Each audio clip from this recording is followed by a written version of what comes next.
Street food content muna tayo ngayong hapon mga tropa at nag-crave ako sa kwek-kwek at calamares. Kasama si Boss Edsap, dalawa namin tinibag to kaya wag na natin patagalin tong trip na to. Salang na natin mga tol, itong mabisang trip, food trip. Quality. Sarap! Pipilo ka naman si Juice. Healthy na ito, wala itong asukal mga boss. Yan! Pambalansi kasi yan Boss Edsap. Refreshing. Salang natin, calamares. Paborito ko kasi to mga tol.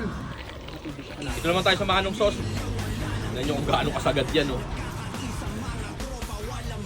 Yan! Pa naman. Sarap! Sapon. Sarap yan. Pero ano, yes. Wala na si Jason, no? Balansi tol. Crispy, no? One piece. Panat ang panat, tol. Paano mga tropa? Dito na lang.